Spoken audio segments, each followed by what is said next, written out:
નમસ્કાર દર્શક મિત્રો, તમે આપણી પાછળ જોઈ રહ્યા છો આ આહાડું છે જુવાર.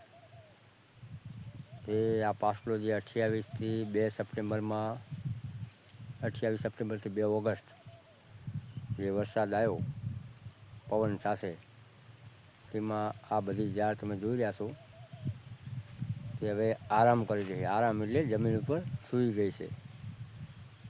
ઝાડ કરી બધુંય આરામમાં છે. એ આ તમને દેખાતું હશે આ ટાઈપનું મારી પાછળ.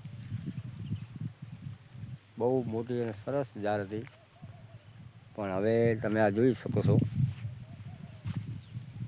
આ ટાઈપની સૂઈ ગઈ છે. અને ઝાડની હાલત ઓક્સિજન ઉપર છે, ઓક્સિજન ઉપર. ના કહેવાય ને કે માણસ ઓક્સિજન ઉપર હોય, અત્યારે આ ઝાડ ઓક્સિજન ઉપર છે. તો આ ટાઈપની ઝાડ બધી એકદમ સૂઈ ગઈ છે, તમે જોઈ શકો છો. અને અંદર ભૂંડ આંટા મારી રહ્યા છે. બહુ ખરાબ હાલત. હવે આમાં મજૂરથી વાઢો તો તમને એક પૂરો 10થી 12 રૂપિયામાં પડે, અને 15 રૂપિયા વેચો તમારું કાંઈ વીકે નહીં.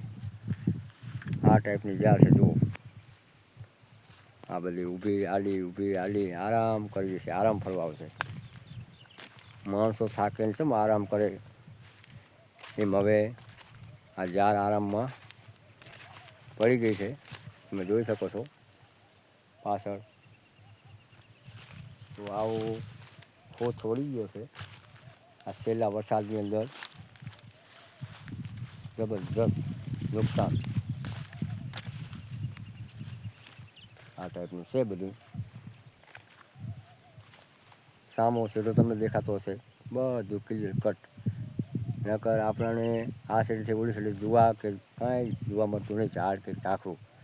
નકર ઝાડ બહુ મોટી હતી, બહુ સારી હતી, પણ હવે હાલત આની ખરાબ છે. હવે આવી ટાઈપનું થઈને પડ્યું છે. તો હવે આવું હાલત અમારી પણ છે. હવે આમાં મજૂર લાવી અને વાઢવાનો વારો આવશે, પણ કાંઈ બીતવાનું નથી. તો ઝાડ પડી કોણીએ, આને કહેવાય ઝાડ પડી કોણીએ.